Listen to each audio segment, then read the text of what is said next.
Hello, I'm Yochanan El Rom, and this is Israel Up Close. Guide dogs are becoming a more familiar sight in cities and towns throughout Israel, thanks to the efforts of the Israel Guide Dog Center for the Blind. Established in 1991, the center is helping blind people, both civilians and war veterans, to achieve independence and mobility. More now from IBA's Leah Stern. Itzik Ben David has been blind most of his life, but he says his life has been turned around thanks to Billy, the Labrador retriever that is always at his side. But getting Billy was no easy task. Before this center just outside of Tel Aviv came into existence, the only way Itzik and other sightless Israelis could get a seeing eye dog was if they traveled abroad. 20 years ago, Noach Braun saw the need for Israeli-trained guide dogs. His friend from America, Norman Leventhal, helped realize Braun's vision. When he explained to me why it was so important, that there were so many blind people in Israel that didn't speak English, so they couldn't come to America to get a dog. So they would never have the opportunity for independence. And so when he suggested that this is what he wanted to do with his life, I decided that I wanted to help him achieve this dream. This dynamic Israeli-American duo achieved a first, a school in Israel that trains Hebrew-speaking guides for the blind. The operation started out in Braun's home. Now, 30 blind people a year are able to start life anew with a new dog.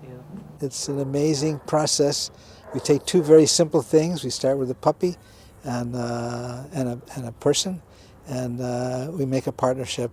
Regardless the cost of $25,000 for one partnership, the blind people pay nothing. And this is the beauty of it. We give them new life, we give them independence, but they pay nothing. It takes 2 years for a dog to be trained. First, they are placed with a volunteer foster family for 1 year, where they learn to adjust to everyday experiences like traffic, crowds, elevators, cats, and sudden loud noises. Then they are trained for 6 months at the center. It's actually very, very gradual. You start from very simple things that you ask the dogs to do, and the first part of training is you do it for them. You actually make them sit, you make them walk forward, and then after a while you add the command, and then you expect the dog to do whatever you want them to do. So the guide work is actually built out of teaching the dog walking in straight lines, stopping at curbs, the down curb and the up curb. You have to teach the dog to pass obstacles, and he has to just be not distracted by everything and just pay attention to what you're teaching him and what you're expecting him to do. It's a lot easier with the dog. So you go everywhere with the dog, to the supermarket, to the mall? Everywhere. Where I need, I take the dog. It's like if I don't take the dog, it's like I go without eyes. It's like I go without my legs. 4 years ago, Eyal Neifeld, a young soldier not yet 20, lost his eyesight and hearing when a terrorist detonated a bomb next to him on a bus. When he awoke from a 3-month coma, a cochlear implant restored his hearing, and a guide dog allowed him to go on with his life. You want to go outside. Go outside. You're not afraid to go.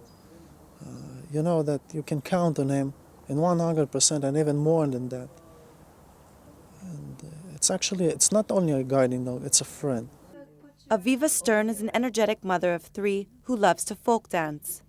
Stern lost her sight while a student at Tel Aviv University. If I want to go in the middle of the night, like at 2 o'clock in the morning, to a local bar, I'm just kidding, or for a walk, I will put on him the leash and the harness, and he'll wag his tail and come with me.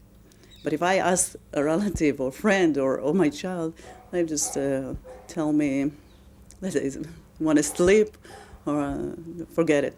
So I'm very proud of myself because I can do lots of things, and my self-esteem is very high. I don't feel anything down on myself because I'm blind. I'm just like everybody else. But the training process doesn't come cheap. About $25,000 per dog. It also takes 3 years and $100,000 to train the trainers. So far, this privately funded center has provided almost 300 dogs to blind Israelis, and recent technological advancements may double those numbers. Some people are suggesting that in the near future, robots will replace seeing eye dogs as aids to the blind. But those here who have experienced these amazing creatures say aside from their unfailing guidance, it's the love, and that no robot can ever replace. This is Leah Stern for IBA News.